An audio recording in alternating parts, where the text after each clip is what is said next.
Assalamualaikum warahmatullahi wabarakatuh. Perkenalkan, nama saya Yoga Disa Putra, nomor NIM 211105101055. Saya dari Prodi Perbankan Syariah kelas PS2. Baiklah, di sini saya akan menjelaskan tentang akad musyarakah. Baiklah, yang pertama kita akan membahas tentang pengertian daripada syirkah itu sendiri. Syirkah secara sederhana dapat diartikan sebagai kerjasama antara dua orang atau lebih dalam melakukan sebuah usaha yang mana keuntungan dan kerugiannya ditanggung oleh bersama. Yang kedua, kita akan membahas tentang dasar hukum syirkah. Dasar hukum syirkah sendiri ada dua, yakni yang pertama terdapat dalam Al-Quran, salah satunya yakni dalam surat Al-Ma'idah ayat 2. Yang kedua yakni terdapat dalam Al-Hadis, salah satunya dalam sebuah hadis qudsi Allah Azza wa Jalla berfirman, "Aku adalah pihak ketiga dari dua pihak yang bersyirkah selama salah satunya tidak mengkhianati yang lainnya. Kalau salah satunya berkhianat, aku keluar dari keduanya." Hadis riwayat Abu Dawud, Al-Baihaqi dan Al-Daruqutni. Yang ketiga adalah syarat dan rukun syirkah. Rukun syirkah ini diperdebatkan oleh beberapa ulama.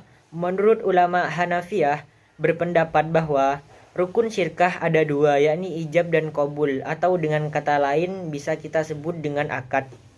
Sedangkan syarat-syarat syirkah sendiri menurut ulama Hanafiyah itu terdapat 4 bagian, yakni yang pertama, sesuatu yang berhubungan dengan semua bentuk syirkah baik dengan harta maupun dengan yang lainnya.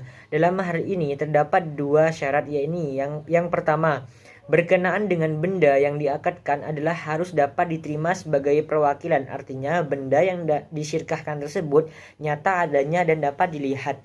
Dan yang kedua, berkenaan dengan keuntungan, yaitu pembagian keuntungan harus jelas pembagiannya dan dapat diketahui oleh kedua belah pihak, misalnya setengah, seperempat, sepertiga, dan yang lainnya.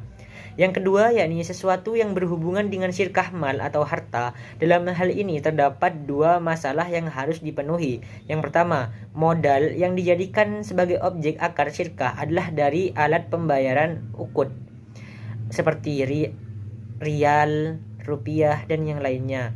Yang kedua adalah yang dijadikan modal atau harta pokok adalah ketika akad syirkah dilakukan baik dengan jumlah yang sama maupun berbeda. Artinya, mereka memberikan harta atau modal tersebut pada saat mereka melakukan perjanjian.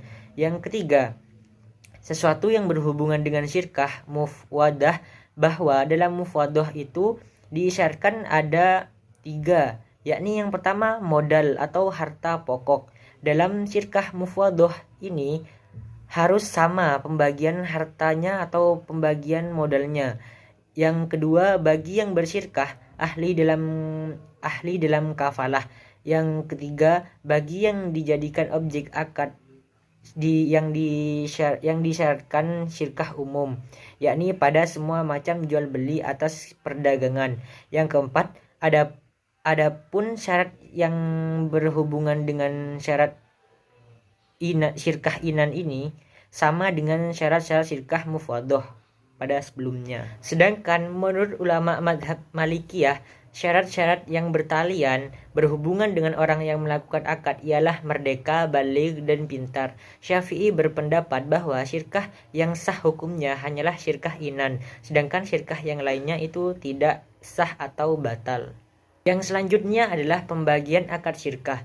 Syirkah secara garis besar terdiri dari dua jenis syirkah, yakni yang pertama syirkah hak milik ataupun syirkah al-amlak, dan juga yang kedua syirkah transaksi atau syirkah uqud. Syirkah hak milik ataupun syirkah amlak ini adalah syirkah yang terdapat zat barang seperti syirkah dalam suatu zat barang yang diwarisi oleh dua orang atau yang menjadi pembelian dari dua orang. Artinya mereka dua orang yang saling memiliki satu benda yang sebelumnya telah diwarisi atau mereka membeli sendiri, seperti itu.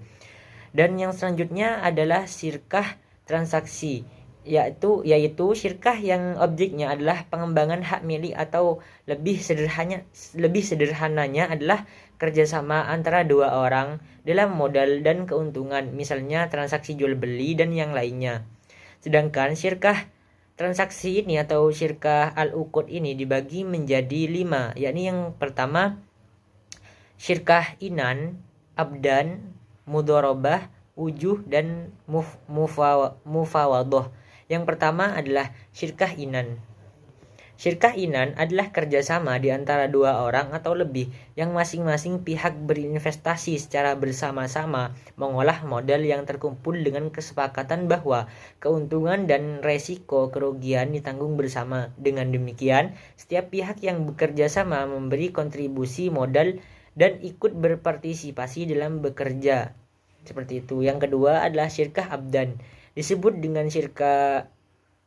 juga dengan syirkah al-a'mal atau syirkah sana'i. Syirkah abdan ini adalah kerjasama antara dua orang atau lebih dengan masing-masing pihak hanya memberikan kontribusi berupa keahlian saja tanpa investasi modal. Contohnya seperti pemilik bengkel itu, mereka ada yang mengkontribusikan keahlian mereka saja dan tanpa mereka itu memberikan investasi modal seperti itu. Dan contoh lainnya adalah seperti seorang dokter misalkan ataupun konsultan. Yang ketiga adalah syirkah mudharabah, disebut juga dengan qirad. Syirkah ini terbentuk antara dua belah pihak yang mana pihak pertama menyerahkan keseluruhan modal sedangkan pihak kedua adalah yang mengelola modal tersebut. Artinya ada yang menyetorkan modal, ada yang mengelola uang yang telah disetorkan oleh pihak pemodal tadi. Yang keempat adalah syirkah wujuh, yang diakui dalam Islam ada dalam dua bentuk, yaitu berupa syirkah antara dua orang pengelola mudharib. Sebenarnya ini masih dalam bentuk mudharabah, hanya saja pengelola masih dari satu orang. Kedua syirkah antara dua orang atau lebih yang memiliki reputasi dan kepercayaan yang baik, seperti itu. Dan yang selanjutnya adalah syirkah mufawadoh. Ini gabungan antara dua syirkah atau penggabungan antara beberapa syirkah sekaligus. Misalkan seseorang memberikan modal atau untuk dua orang insinyur dengan tujuan membangun rumah untuk dijual. Dua orang insinyur itu akan bekerja sekaligus mendapatkan sebuah rumah yang mana rumah tersebut akan menjadi keuntungan bagi mereka berdua. Dalam hal ini terdapat penggabungan antara syirkah inan, abdan, mudharabah, dan juga wujuh. Yang selanjutnya yakni implikasi akad syirkah, yang mana implikasi tersendiri itu menurut Kamus Besar Bahasa Indonesia, kata implikasi berarti keterlibatan atau keadaan terlibat. Yang kedua artinya yang termasuk atau tersimpul, yang disugestikan tetapi tidak dinyatakan. Kata implikasi sendiri memiliki banyak arti, namun jika dalam penelitian implikasi itu artinya di mana kita berada dalam keadaan maupun situasi yang mengharuskan kita untuk berargumen atau berpendapat. Contohnya misalkan dalam akad syirkah, implikasi akad syirkah yaitu pendapat atau argumen kita mengenai akad syirkah atas akibat atau dampak pada suatu kondisi tertentu, seperti itu. Terus yang terakhir yakni mengakhiri akad syirkah. Menurut pendapat Ahmad Azhar Bashir, penyebab utama dari berakhirnya syirkah yang telah diakadkan oleh pihak-pihak yang melakukan syirkah tersebut. Yang pertama, syirkah akan berakhir jika terjadi hal-hal di mana jika salah satu pihak membatalkan meskipun tanpa persetujuan pihak yang lainnya. Hal ini dikarenakan syirkah adalah akad yang terjadi atas dasar rela sama rela. Jadi jika salah satunya itu tidak rela, maka akad syirkah ini tidak akan terjadi atau tidak terlaksana. Yang kedua, salah satu pihak kehilangan keahlian atau kemampuan yang bertasarruf, artinya keahlian mengelola hartanya itu hilang, yang mana misalkan dia menjadi gila, stres, ataupun lupa, pikun, seperti itu. Dan yang ketiga adalah salah satu pihak meninggal dunia. Tapi jika anggota syirkah lebih dari dua orang, maka yang batal hanyalah yang meninggal tersebut. Namun jika ada ahli waris yang meninggal tersebut ingin menggantikan dia, itu bisa saja dan harus melakukan syirkah atau perjanjian baru bagi ahli waris tersebut. Yang keempat, salah satu pihak berada di bawah pengampuan. Artinya, pengampuan yang dimaksud di sini adalah baik karena boros yang terjadi pada waktu perjanjian syirkah sedang berjalan maupun karena sebab yang lainnya.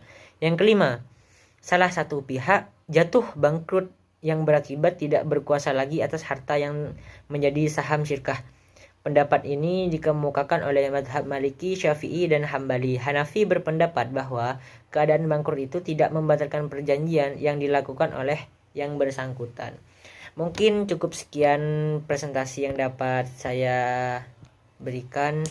Kurang lebihnya mohon maaf. Mungkin masih terdapat banyak kekurangan dari video presentasi kali ini. Kurang lebihnya saya mohon maaf. Wassalamualaikum warahmatullahi wabarakatuh.